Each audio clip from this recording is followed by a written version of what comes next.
guys, thanks for tuning in to Storytime. I'm Linnea and this is Bacon. and today we're going to read a book called When I Was Young in the Mountains. Considering we're all living kind of like we did back in the old days, I thought this was a good choice. All right, here we go. When I was young in the mountains, grandfather came home in the evening covered with the black dust of a coal mine. Only his lips were clean, and he used them to kiss the top of my head.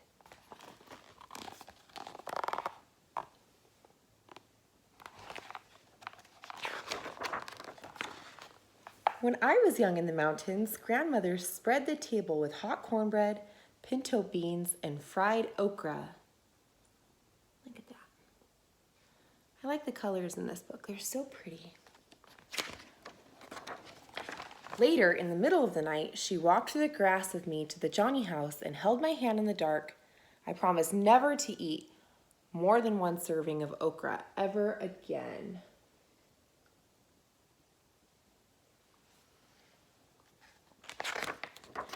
When I was young in the mountains, we walked across the cow pasture and through the woods, carrying our towels. The swimming hole was dark and muddy, and we sometimes saw snakes, but we jumped in anyway. See a snake? There's a snake there. Maybe a couple of them. Oh, right there, you see it? Snake.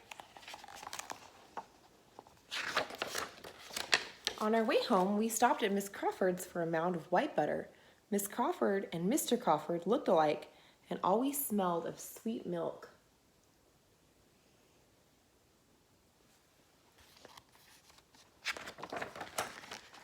When I was young in the mountains, we pumped pail of water from the well at the bottom of the hill and heated the water to fill the round tin tubs for our baths.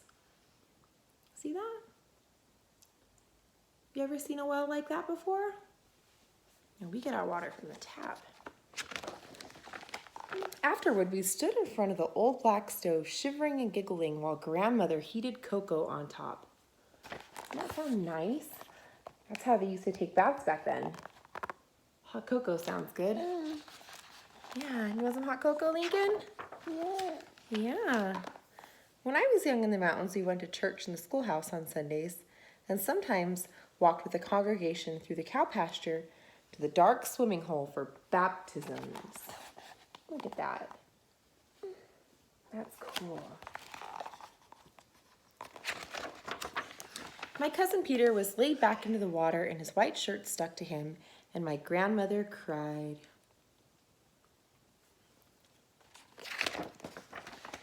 When I was young in the mountains, we listened to frogs sing at dusk and woke to cowbells outside our windows.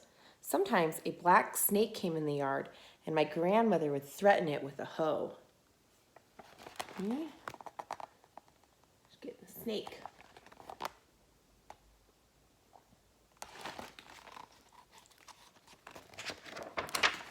If it did not leave, she used the hoe to kill it. 4 of us once draped a very long snake, dead of course, across our necks for a photograph. Would you wear a dead snake around your neck? I wouldn't. Would you wear a dead snake around your neck, Lincoln? Oh, yes. Yes, okay, Lincoln would. Would you? Look at that. The next page says, when I was young in the mountains, we sat on the porch swing in the evenings and grandfather sharpened my pencils with his pocket knife. Grandmother sometimes shelled beans and sometimes braided my hair. The dogs lay around us and the stars sparkled in the sky. A bobwhite whistled in the forest. Bob, bob, bob, bobwhite. Yeah, our kitty is meowing. When I was young in the mountains, I never wanted to go to the ocean, and I never wanted to go to the desert. I never wanted to go anywhere else in the world, for I was in the mountains, and that was always enough.